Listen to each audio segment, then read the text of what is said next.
It might explain something about Lou's relentless search for the paranormal. Now a father of 3, Lou's someone who brings his work home with him.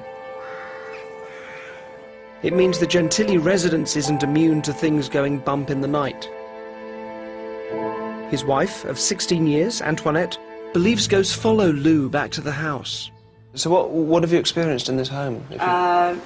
Growling when we didn't have no pets at the time.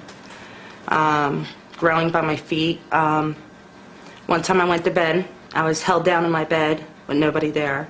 I couldn't get up. I was screaming. Nobody heard me. So that's the experience I've had. And what about your girls? Do you talk about it? I don't like them to hear anything about it because they get scared. So I try to keep them away from it. Today, Lou wants to show me his prized paranormal photo collection, where he believes spirits have actually revealed themselves on camera. Okay. These snapshots of the dead collected over the last 20 years of ghost hunting represent for Lou the compelling physical evidence that ghosts exist. Oh, these are good. Okay. You can be Joey, I'll be Chandler. There you go. So basically what I'm going to do is I'm going to show you, a slideshow that I present to major colleges, universities, conventions, things of that nature throughout the country. All right, here's a case that I did in Connecticut. We got called in because there was this ungodly banging and knocking that was coming from downstairs in the basement every single night. So this, as you can see here, this is called a night hag, okay? A night hag is usually classified as something along the lines of a poltergeist. You have the mouth here, the Joker mouth. You have some teeth, things like that, and you have an eye, and things like that. Lou believes that some of these photographs capture naturally occurring electromagnetic forces which spirits manipulate to show themselves on camera. What we're looking for the most part, is when we start to get figures. When we start to get figures, this is what we call it as a ghost.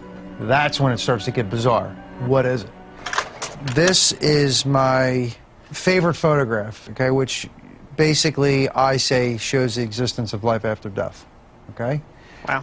Is it paranormal? I say damn right it is. And if you could, Derren, if you could stand up and take a look at that as close as you can. Okay. Do you see it yet? No, I'm struggling to see a face there. Is it face on, as it were? It's not. It's a very human face. It's a man's face, looking to the right down. There's the forehead. There's the eye socket, the nose, the lips, the chin with the cleft in it. Right there. Oh, yes, a profile. Sorry, I was looking for a straight on. No, that's fine. Yes. As I'm looking at it, all that seems to separate something that's taken to be genuinely paranormal from just might be is how much of a shape that it makes. And of course that's tricky, isn't it? Because there's in the middle there's an ambiguous area because, as you know, we're all wired to find faces and shapes and things because that's how we are. So Lou sees this photo as absolute proof of the existence of ghosts. But is there an alternative explanation to Lou's key photo? Rather than being a ghost, our minds could be making shapes out of the mist. I can see some stairs, a parrot, a slug, and another face. But Lou isn't seeing what I'm seeing. It's a masterpiece of spiritual photography as far as I'm concerned, because when you look at it and you see the detail in it, I don't think nature could provide that kind of detail. I mean, yeah, I wish everybody in the world could believe the things that I've seen, you know what I mean, and experienced. And it's hard knowing that, walking around with that information and knowing that, yeah, there'll still be people out there that won't believe you because they think it's just a story. Lou certainly believes his photographs represent clear evidence of the existence of ghosts. But from my point of view, it's only if you already believe in ghosts that the evidence makes sense. So in Lou's world, I think, and the world of the believers, there seem to be two options they talk about. Either somebody's just playing tricks and they're charlatans, or it's all real. And what they don't seem to really embrace is this huge middle area of people fooling themselves, which I think is quite revealing that they don't sort of embrace that at all.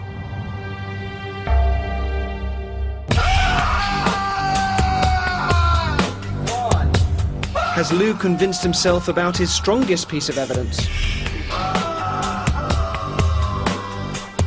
Is there another explanation to the man writhing on the bed other than the belief he's possessed by demons? I'm seeing someone who may be able to offer a radically different point of view. His name is Professor Michael Sperling. I'm an epilepsy specialist, a neurologist who specializes in treating people with epilepsy, and I work at Thomas Jefferson University in Philadelphia. I have no personal experience with exorcisms. I'm a scientist and therefore skeptical. Hallowed be thy name, thy kingdom come, thy will be done. This is the priest. I play Professor Sperling the footage of the man undergoing the exorcism. What I deal with is real, not... What you showed me is a textbook example of a pseudo-seizure or psychogenic seizure. Okay.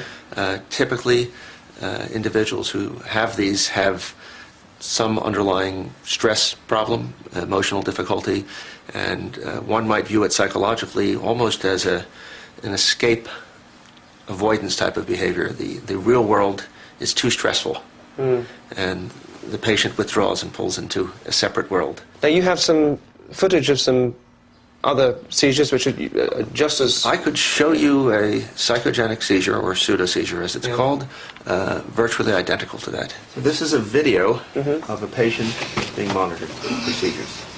You can see the prominent arching of the back, the shaking of the body, the shaking of the limbs. Classic finding of a psychogenic seizure, or as it's known as pseudo-seizure.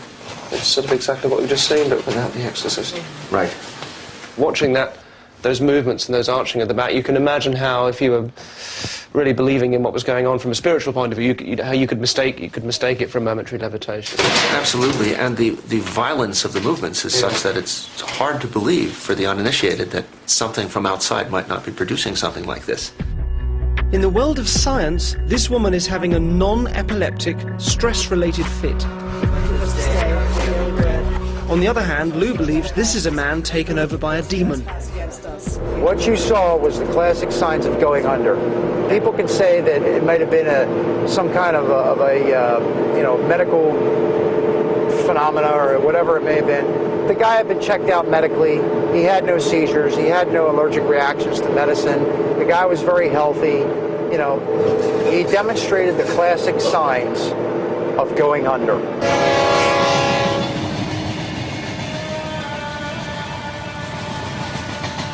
The first time I saw that possession footage, the exorcism of sorts, the emergency exorcism, that footage was so disturbing, horrifying. It was like something from a modern horror film. But when you took it out of the context of the exorcism, it wasn't frightening or creepy. It was just somebody having this episode. For me, it's becoming clear that Lou's evidence for the existence of ghosts can have other explanations. Is the entity inside of this house a human spirit? Could Lou's recorded voices of the dead be something else? EVPs are the cornerstone of Lou's case that ghosts exist, and he wants to convince me of their validity.